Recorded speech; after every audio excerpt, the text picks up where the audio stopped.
এই আয়রন কাটার মেশিনটি আমরা A to Z আজকে এক ভিডিওতে দেখবো। এখানে যতটুকু অংশ আলাদা করা যায় সবগুলো একেবারে A to Z বিস্তারিত আলাদা করে প্রত্যেকটা পার্ট বাই পার্ট আলাদা করে দেখাবো, কোনটার কি কাজ, কোনটা কেন ব্যবহার করা হয় এবং প্রত্যেকটা অংশ একেবারে বিস্তারিত আলোচনা করা হয়েছে আজকের এই এক ভিডিওতে। আপনি যদি এই ভিডিওটি A to Z দেখেন এবং বিস্তারিত যত কাজ আছে সবকিছুই আপনি বুঝতে পারবেন। আর এই ভিডিওটা এত ডিটেলস করে বানানো হয়েছে ইউটিউবে, সারা ইউটিউবে এরকম ভিডিও পান কিনা সন্দেহ আছে। তো যারা এই ধরনের কাজগুলোকে চান শিখতে তারা অবশ্যই এই ভিডিওটা A to Z দেখবেন এবং বিস্তারিত আলোচনা দেখবেন। আর যারা এই ধরনের কাজগুলো শিখতে চান, যত আইটেমের ফ্যান আছে, 3 ফেজ, স্মার্ট ফার্ম, সাবমার্সিবল থেকে শুরু করে ছোটখাটো মোটর, ইজিবেকের মোটর, চার্জার, কন্ট্রোলার, ব্যাটারি বা বিভিন্ন আইটেমের ডিজিটাল স্কেল থেকে শুরু করে কিচেনে ব্যবহৃত যত ধরনের ব্লেন্ডার বা ওভেন, কুকার জাতীয় আইটেমগুলো আছে, ফ্রিজ এসি আছে, আইপিএস আছে বা বিভিন্ন আইটেমের সার্কিট রিপেয়ার কোর্স অথবা পাওয়ার টুলসের এই ধরনের A to Z কোর্স বিস্তারিত জানতে আমাদের ইউটিউব চ্যানেলটি ভিজিট করুন অবশ্যই। তো এখানে আমরা এই আয়রন কাটার মেশিনটি সর্বপ্রথমে ব্লেডগুলো খুলে নেওয়ার পর একেবারে বিস্তারিত আলোচনা করবো আজকের এক ভিডিওতে। এই ভিডিওটা দেখলে আর সারা জীবন একটা ভিডিও দেখা লাগবে না এই ধরনের এই ধরনের আয়রন কাটার মেশিনগুলো রিপেয়ার করার জন্য। তো আমরা পিছনের দিক দিয়ে বাড়ি দিয়ে খুলে নিচ্ছি। দেখুন আমি যে প্রসেসটির মাধ্যমে এটা খুলতেছি, এটা অবশ্যই খেয়াল রাখবেন। দেখুন এই আর্মেচারটা আমরা নতুন করে রিওয়াইন্ডিং করে দেখিয়েছি এর একটা ভিডিওতে, এই ভিডিওটার আগের ভিডিওতে পাবেন। একেবারে A to Z সবচেয়ে সহজ পদ্ধতিতে, যার সাথে সহজ পদ্ধতি ইউটিউবে আর একটা পাবেন না, মানে এর সাথে সহজ পদ্ধতিতে এই আর্মেচার গুলো বাদাই করা সম্ভব না। আমি যে পদ্ধতিতে বাদাই করে দেখিয়েছি, একটা আর্মেচারের দাম 2-3 হাজার টাকা, 2,500-3 হাজার টাকা, আমি মাত্র 150 টাকা খরচ করে কিভাবে আর্মেচারটি ঠিক করবেন সেটাও দেখাইছি। তো এখানে আমরা হাতলটা খুলে নেব। আর আর্মেচারের ভিডিওটা দেখলে সারা জীবনের জন্য আর্মেচার রিওয়াইন্ডিং শিখে যাবেন একেবারে ইজি ভাবে। তো দেখুন এখানে বেশি একটা কিছু নাই, তোমরা প্রত্যেকটা হাতল আলাদা করে ফেললাম এবং একটা সুইচ আছে, সুইচটা আলাদা করে নেব। আলাদা করার পর আমরা ফিল কয়েলটাও খুলবো। তো এখানে যা কিছু আছে একেবারে ডিটেলস আলোচনা করেছি এই ভিডিওটার। ফিল কয়েল এই কাটাটার কিভাবে রিওয়াইন্ডিং করবেন এটারও আমাদের চ্যানেলে ভিডিও আছে, একেবারে ফিল কয়েল থেকে শুরু করে আর্মেচার সহ, মানে এটার মধ্যে এমন কিছু বাদ নাই যেটা আমরা দেখাই না আমাদের ইউটিউব চ্যানেলে। এই জন্য আমরা এখান থেকে কার্বনের অংশগুলো খুলে নেব। তো কষ্ট করে ভিডিওটি বানাইছি, অবশ্যই আপনারা দেখবেন, দেখলে ইনশাল্লাহ এই কাজের আইডিয়া হয়ে যাবে। যার যার টুকটাকে ধারণা আছে তারা কিন্তু এই কাজগুলো দেখলে বুঝতে পারবেন এটার ভিতরে কি কি অংশ থাকে। দেখুন কার্বনের যে অংশটা, এই হোল্ডারটা, এই কার্বনের হোল্ডার গুলো খোলার জন্য এদিক দিয়ে সেনা দিয়ে এদিক দিয়ে ফিটা দিবেন। অবশ্যই এর আগে এটার উপরে নাট লাগানো থাকে, লক করে নাটগুলো লুজ করে নেবেন। দেখুন এই অংশটা সহজে কিন্তু নষ্ট হয় না। আর এটা খোলার আগে অবশ্যই পিছনে যে নাটগুলো আছে এগুলো লুজ করে নেবেন। এই দেখুন এখানে নাট আছে হোল্ডারের উপরে। দেখুন বেয়ারিংটা কিভাবে খুললাম। আসলে এই কাজগুলো করার সবচেয়ে সহজ পদ্ধতি যেটা আমরা সচরাচর যে কাজগুলো করি যেভাবে, এটাই আপনাদেরকে দেখাচ্ছি। দেখুন এখানে কয়েকটা অংশ আছে, দেখুন লকগুলো খোলার পর এগুলো আলাদা হয়ে যাবে। তো এটা খেয়াল রাখবেন, এটা দ্বিতীয়বার দেখাবো না ইনশাল্লাহ। তো এগুলো দিয়ে অ্যাডজাস্ট করে না এটাও খুলে নিলাম। মানে এই মেশিনটার যতগুলো অংশ আলাদা করা যায় সবগুলো আজকে আপনাদেরকে দেখাবো। আমাদের খোলা শেষ হলে এবং আমরা দ্বিতীয়বার রিপেয়ার করে মানে লাগাবো।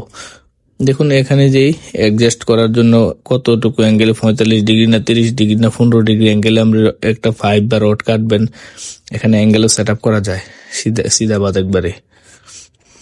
তো দেখুন এইদিকে এগুলো এইভাবে অ্যাডজাস্ট করা যায়, 45 ডিগ্রি 30 ডিগ্রি, মানে যত ডিগ্রি অ্যাঙ্গেলে মানে বাঁকা করে কাটতে চান তাও এটা দিয়ে সম্ভব। তো আসলে মেশিনটা পুরাতন হয়ে গেছে এই জন্য লেখাগুলো দেখা যাচ্ছে না। তো এখান থেকে আমরা মেশিনের মেইন বডিটা খুলে নেব। নিচের দিক দিয়ে কিন্তু নাট জ্বালাই করা ছিল, তারপরও অনেকদিন মরছে থাকার পর নাটগুলো চলে গেছে, এই জন্য আমরা আলাদা নাট লাগাইছি। দেখুন এই নাটগুলো বল্টুগুলো খুলে নিচ্ছি এবং বাকিটাও দেখবো এটা কিভাবে রিপেয়ার করবেন না করবেন একেবারে বিস্তারিত। যেহেতু আর্মেচারও কয়েল বাদাই করে দেখিয়েছি এবং ফিল কয়েল বাদাই করে দেখিয়েছি, ভিডিওর আই বাটনে অথবা লাস্ট ইন স্ক্রিনে পেয়ে যাবেন এই দুটোটা ভিডিও, অথবা আমাদের ইউটিউব চ্যানেলটা ভিজিট করলে পাওয়ার টুলসের কোর্সের মধ্যে এটা পেয়ে যাবেন। তো এখানের অংশগুলো দেখুন যে পাইপটা আছে এটা খোলার জন্য একজনে ধরলে ভালো হয়, বা যেহেতু আমি ভিডিও বানাইতে সেই জন্য তো একটা ভালোভাবে ধরতেছেন আর কি। যাই হোক, এখানে দেখুন আমাদের স্প্রিংটি খোলা হয়ে গেল। এখানে মেইন বডির মধ্যে আর কিছু নাই। এখানে ফিনিয়ামের অংশগুলো আছে, ফিনিয়ামের বেয়ারিংগুলো কীভাবে চেঞ্জ করতে হয় সেগুলো দেখবো। আর এইগুলোর ফিনিয়ামটা কিন্তু নষ্ট হয়ে যায়, এটা সচরাচর নষ্ট হয়। তো এখানে ভালোভাবে এগুলো উপরের রঙগুলো তুলে সিরিজ কাগজ দিয়ে ডলে ভালোভাবে রং দিবেন। আমি আপাতত কোনো রকম একটা রং দিচ্ছি আর কি। রংটা যদিও সুন্দরভাবে দেওয়া হয় নাই, কারণ এখন ভিডিও বানাইতেছি, রংটা শুকাইবে না, এই জন্য একটু দিলাম। ভালোভাবে রংটা ওয়াশ করে দিলেই ভালো হবে।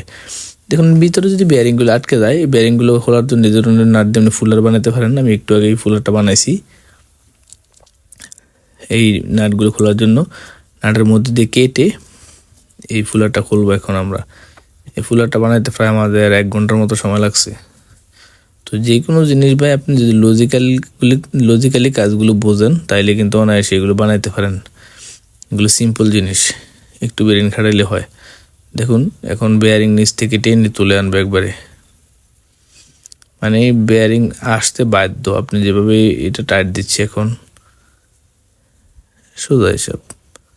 তো আপনারা এই ধরনের কাজগুলো যারা শিখতে চান মন থেকে, তারা অবশ্যই আমাদের ইউটিউব চ্যানেলটি ভিজিট করবেন। আর চাইলে সরাসরি আমাদের কাছে এসে ওই কাজগুলো শিখতে পারেন। তো দেখুন এই ফিনিয়ামটা অবশ্যই নষ্ট হয়ে যায়, এর জন্য এখানে এই লকটা খোলার পর এখন আমরা ফিনিয়ামগুলো দেখুন হাতুড়ি দিয়ে বাড়ি দিয়ে কিন্তু খুলি। এটা কিন্তু নিয়ম না, নিয়ম হলো হাইড্রোলিক বা জগ মেশিন দিয়ে চাপ দিয়ে প্রেসার দিয়ে বা ফুলার দিয়ে প্রেসার দিয়ে খোলা। ফলে এই বেয়ারিংয়ের জায়গাগুলো শেপগুলো নষ্ট না হয়, যাতে এভাবে খুলতে হবে আর কি। তো এখানে আমরা হাতুড়ি দিয়ে বাড়ি দিয়ে খুলে ফেললাম, কারণ আমরা সচরাচর এইভাবে কাজ করি, যদিও ফুলার দিয়ে খোলা উচিত, কারণ আমরা হাতুড়ি দিয়ে বাড়ি দিয়ে খুলি। দেখুন এখানে বেয়ারিং আছে, এগুলোও কিন্তু আমরা হাতুড়ি দিয়ে বাড়ি দিয়ে খুলি। যদি এইভাবে বাড়ি দেওয়া উচিত না, কিন্তু আসলে এইভাবে আপনার হাতে ব্যালেন্স রেখে বাড়ি দিলে কোনো সমস্যা হয় না। যারা সচরাচর কাজগুলো করে তারা এইভাবেই করে, আমরাও করি, কারণ ওই সময় যন্ত্র এতগুলো খোঁজার সময় থাকে না। দেখুন আবার শেপটা লাগিয়ে দিচ্ছি। এখন লকটা লাগানোর পর ফিনিমগুলো লাগাবো। তো এই ফিনিমগুলো লাগানোর পর এখানে কিন্তু গজল ফিন বা পাইপ দিয়ে নিচে সাপোর্ট রেখে বাড়িয়ে দিবেন, তাইলে সবচেয়ে ভালো হয়। আমরা এদিকে হাতুড়ি দিয়ে বাড়িয়েছি, এটা কোনো স্ট্যান্ডার্ড নিয়ম না, আমি আবারও বলছি। এটা আপনি যেভাবে আমি বলছি 5 দিয়ে ওইভাবেই স্ট্যান্ডার্ড নিয়ম, কিন্তু আমরা এইভাবে করা হয় না তত একটা। এইভাবে দিলে যদি নর্মালি এটা ঢুকে যায় তাইলে তো আমরা এখানে বেশি যন্ত্র ইউজ করি না।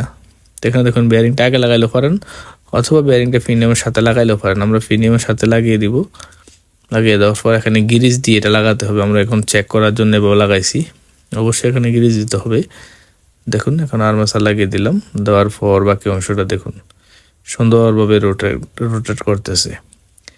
তো এখানে এই দেখুন উপরের যে বেয়ারিংটা আছে এটা কিন্তু খোলা যায় দুইভাবে। একটা হলো উপর দিক দিয়ে ফুলা দিয়ে টান দিয়ে, অথবা 2 নম্বর সিস্টেম হলো বেয়ারিংকে সেনা দিয়ে বাড়ি দিয়ে। আমরা সেনা দিয়ে বাড়ি দিয়ে বেশি খুলি, ফুলার তো একটা ব্যবহার করা হয় না, যদিও ফুলা দিয়ে খোলাই উচিত। দেখুন আবার বেয়ারিংগুলো লাগানোর জন্য এই ধরনের গজল ফিনগুলো ব্যবহার করতে পারেন। তো এখানে হোল্ডারটা এভাবে লাগাতে হবে। এখানে দেখুন লাগানোর জন্য নাট এটা একটু ভালোভাবে হাতুড়ি দিয়ে বাড়ি দিবেন। দেওয়ার পর উপরে যে লকের নাটটা আছে, লক নাটটা টাইট দিয়ে দিবেন। দেখুন এখানে একটা বল্টু আছে, দেখুন এটা ভালোভাবে টাইট দিতে হবে যাতে এটার হোল্ডারটা খুলে না যায়। তো অবশ্যই হোল্ডারগুলো খোলার আগে আপনি এই নাটগুলো লুজ দিতে হবে, সোজা হিসাব। এখন আমরা আর্মেচারগুলো লাগিয়ে দেবো। অবশ্যই আর্মেচারগুলো খোলার আগে মার্কিং করে রাখবেন কোন সাইডটা কোন দিকে ছিল। তো আমাদের এখানে মার্কিং আছে, আপনিও মার্কিং করে রাখবেন।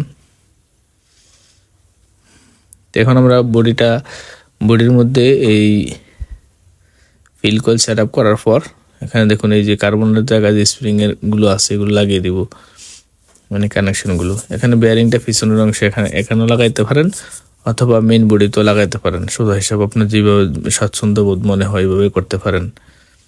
তো এখানে কভারটা লাগিয়ে দেবো যাতে ফাঁকার বাতাসটা সুন্দরভাবে আসতে পারে। দেখুন বিট খোলার জন্য একটা লক আছে, মানে ব্লেড খোলার জন্য এই লকটা লাগিয়ে দিলাম। দেখুন লকটা কিভাবে কাজ করে, বিষয়টা হলো এই জায়গাটাকে লক করে ফেলবো চাপ দিলে। লক করার পর এখন আমরা উপরের যে ব্লেডটা থাকবো ওইটা আমরা রেঞ্জ বা রিং দিয়ে অথবা হাত দিয়ে চাপ দিয়ে খুলে ফেলতে পারি। তো দেখুন এখানে আমরা এটা লাগিয়ে দিচ্ছি, এটার বেশি কিছু নাই। এখন আমরা এই ব্লেডের কাভারটা লাগাবো। তো লাগানোর পর নাটগুলো ভালোভাবে লাগিয়ে টাইট করে নিতে হবে। এগুলো কাভার সহ একবারে বডির নাট, আলাদা করে নাট দেওয়া হয় নাই। এটা একটা ভালো কাজ। তো এটা লাগানোর পর আমরা একেবারে চেক করেও দেখবো সব কিছু ঠিকঠাক আছে কিনা। আমাদের ইউটিউব চ্যানেলে আমাদের প্লে লিস্ট আছে যে পাওয়ার টুলসের কোর্স, এগুলো দেখবেন একেবারে A to Z বিস্তারিত আলোচনা করা আছে। যারা এই কাজগুলো শিখতে চান তারা চাইলে অবশ্যই আমাদের সাথে থাকুন, আমাদের কাছে এসেও শিখতে পারেন। দেখুন স্প্রিংটা লাগানোর পদ্ধতিটা যেভাবে ছিল সেমভাবে লাগাইবেন। যদি এটা ভেঙে যায় তাহলে একটা ফ্যাঁস খুলে ফেলবেন, হিট দিয়ে খুলে আবার এটা আগের মতো করে কাজ করবে ইনশাল্লাহ। তো দেখুন এই অংশটা লাগানো একটু কষ্টকর, তারপরে কোনো সমস্যা নাই। এখানে দেখুন এই লকগুলো আছে, এই লকগুলোর সাথে আমরা এই 12 নম্বর নাট দেব 3 ইঞ্চি, এদিক দিয়ে একটা দিব। দেওয়ার পর নাটগুলো জায়গা মতো রেখে নাট টাইট দিয়ে নিব। দেখুন তো এদিকে এটা এখন আপাতত এই দেখুন এখানে যদি টাইট দিই ভালোভাবে, কিন্তু টাইট নিতে চায় না। এখানে নিচ দিক দিয়ে নাট লাগাতে হবে। তো আপনি চেম্বারটা নিয়ে যাবেন, সরি। তো এখানে আমাদের নাটগুলো ভালোভাবে টাইট দিয়ে দিচ্ছি। নাটগুলো টাইট দেওয়ার পর দেখুন এটা কত সুন্দরভাবে কাজ করতেছে। এখন এই সিগলটা দিয়ে কিন্তু আপনি সেন্টটা দিয়ে ভালোভাবে লাগিয়ে দিতে পারেন নির্দিষ্ট জায়গা পর্যন্ত, যে কোন জায়গা দিয়ে আটকে থাকবে। আর বাকি কার্বনগুলো লাগাবেন। কার্বনগুলো লাগানোর পর আমরা আবার চেক করে দেখবো সব কিছু ঠিকঠাক আছে কিনা। আসলে এই কাজগুলো তো একটা কঠিন কাজ না, কিন্তু এই কাজগুলোর মধ্যে ভালো মানের একটা টাকা পাওয়া যায়। একটা মেশিনের দাম 9-10 হাজার টাকা। আপনি একটা আর্মেচার বাদাই করলে 2,000 টাকা নিতে পারেন, 2,500 টাকা। আর্মেচার কিন্তু সচরাচর জ্বললা যায়, এটা কমন সমস্যা। তো কয়েল বাদাই করার কাজগুলোর মধ্যে সবচেয়ে মজার কাজগুলো হলো কিছু কিছু মেশিন আসবে, আপনি যখন ভ্যারাইটিস কয়েলের কাজ জানবেন, যে কোনো মেশিনে আসুক, মার্কেটে কয়েল পাওয়া গেলে নতুন লাগাইলেন, না গেলে নতুন কয়েল বাদাই করে দিলেন আপনি। তো সুইচের কানেকশনগুলো আমরা দিব, এটা নতুন করে শেখার কিছু নাই। 2টা দিয়ে ঢুকবে ফেজ নিউট্রাল এবং 2টা দিয়ে আউটপুট হবে, সোজা হিসাব। এখানে আমরা বডিতে আর্থিং দিয়ে দিলাম এবং ফ্রিজের এই তারটা ছিল, এটা এখানে ভালোভাবে লকটা আটকে আমরা সোজাসুজিভাবে চেক করে নেব। তো এখানে কিন্তু কঠিনের কিছু নাই। এই কাজগুলো আপনারা যারা টেকনিক্যাল কাজ টুকিটাকি জানেন তারা অবশ্যই দেখছেন, বুঝতে পারছেন। এখানে কঠিনের কিছু নাই। জিনিসটা হইলেও আপনি যদি এই কাজগুলো শিখতে পারেন তাহলে কিন্তু ভালো টাকা পাওয়া যায়। আমি আবারও বলছি, এই যে একটা আর্মেচার আছে, এটার মধ্যে আর্মেচারটা কয়েল বাঁধে করে আপনি 2,000 টাকা 2,500 টাকা বিল নিতে পারেন। আর নতুনের দাম যা আপনি পুরান তাই বিল নিতে পারেন, কারণ এটা নতুন সচরাচর পাওয়া যায় না সব মাপের। তার নতুন বাঁধা এবং নতুন এবং পুরাতনের মধ্যে কোনো পার্থক্য নেই। নতুন যখন কয়েল তার দিয়ে বাঁধাই করে দিবেন তখন আপনি এমনভাবে বাঁধাই করে দিবেন যাতে নতুনের চাইতে ভালো হয়। তো এটা আপনি থিওরি জানলে করবেন। তো দেখুন এখানে রডগুলো চেপে ধরার জন্য যেই এই স্ট্যান্ডটা আছে এখানে, এটা সোজাসুজিভাবে এটা আমরা দেখুন লাগাই দিছি। এটা কিভাবে খুলছিলাম ওইখানে দেখছেন, এটা সেম পদ্ধতিতে লাগানো হইলো। এখানে এই লকগুলো লাগাতে হবে, সরি নাটগুলো। তা লাগানোর পর আমরা চেক করে দেখবো সবকিছু ঠিকঠাক আছে কিনা। এখানে ঠিক থাকার কিছু নাই, অল্প একটু মেকানিজম, এখানে নতুন বেশি কিছু নাই যে একেবারে বিশাল জিনিস। তো এখানে দেখুন এই যে আমরা এই ক্লাম্পটাকে লাগাচ্ছি যাতে এই নাটগুলো সরি এই রডগুলো নড়াচড়া করতে না পারে। তো এখানে আমরা একটা কফি মেশিন রিপেয়ার করছিলাম, দেখুন হাই প্রেসারে ধোঁয়া বের হচ্ছে। জেনারেটার রিপেয়ার কোর্স আসতেছে ইনশাল্লাহ। Generator A to Z nut বল্টু যা কিছু আছে সব খুলে আপনাদেরকে দেখাবো। এই মেশিনটা যেভাবে খুলছি, জেনারেটার একেবারে ইঞ্জিন সহ করে সব কিছু খুলে ফেলবো, খুলে আপনাদেরকে দেখাবো কয়েল থেকে শুরু করে ইঞ্জিন কোনটা কিভাবে মানে নষ্ট হয়, কিভাবে ঠিক করতে, সব কিছু ডিটেলস আলোচনা করবো ইনশাআল্লাহ। তো এখানে আমরা এটাকে দেখুন যে জায়গাটা খাস কাটা আছে এটা নিচের দিকে দিতে হবে, যাতে আমরা নিচে যে লকটা লাগাইছিলাম এটা এই লকটাকে আটকে দিতে পারে।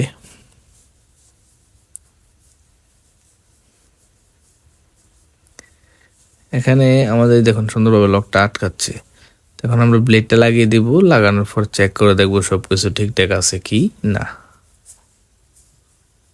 এখানে কঠিনের কিছু নাই, জিনিসগুলা আপনি দেখলেই বুঝতে পারতেছেন। এখানে কঠিন বলতে কিচ্ছু নেই, সিম্পল জিনিস সিম্পলভাবে শিখবেন, বেশি টাকা নেবেন। দেখুন এখানে এটা সাপ দিয়ে উপরের দিকে, তারপর নাটগুলো টাইট দিলে ভালো হয়। তো আমাদের টাইটগুলো মোটামুটি দেওয়া শেষ। এখন আমরা যদি একটু চেক করে দেখি সব কিছু ঠিকঠাক আছে কিনা। দেখুন একটা পাইপ আটকে দিলাম, তো সোজাসুজি হিসাব দেখুন সুন্দরভাবে কাটতেছে। না কাটার কোনো অপশন নাই ভাই, এইগুলো কাজগুলো আসলে সিম্পল কাজ, এগুলো টেকনিক্যাল কাজ, অনেক টাকার কাজ, এগুলো প্রচুর পরিমাণে টাকা এই কাজের মধ্যে। যারা টেকনিক্যাল কাজ জানেন বোঝেন তারা অবশ্যই জানেন এই কাজের কোনো মৃত্যু নাই। এগুলো বিদেশে গেলে আরও চাহিদা বেশি, বাংলাদেশেও থাকলেও 50 থেকে 1 লাখ টাকা কামাই করতে ব্যাপার নাই কাজ করে, এত সহজ কাজ। তো এখানে দেখুন 3টা ফাওয়া দিছে রাবারের আর একটা দিছে লোহার, কারণ এই দিক দিয়ে যখন রড কাটি তখন গরম আগুন বের হয়, এখানে যে আঘাত করে এই জন্য এটা ব্যবহার করছে লোহার। তো আমাদের সাথে থাকার জন্য এতক্ষণ ধন্যবাদ। আর বিস্তারিত এই ধরনের ভিডিওগুলো দেখতে অবশ্যই আমাদের ইউটিউব চ্যানেলটি ভিজিট করবেন। আর চাইলে সরাসরি আমাদের কাছে এসেও কাজগুলো শিখতে পারেন, অথবা ইউটিউবের ভিডিওগুলো দেখে আমাদের থেকে আইডিয়া নিতে পারেন।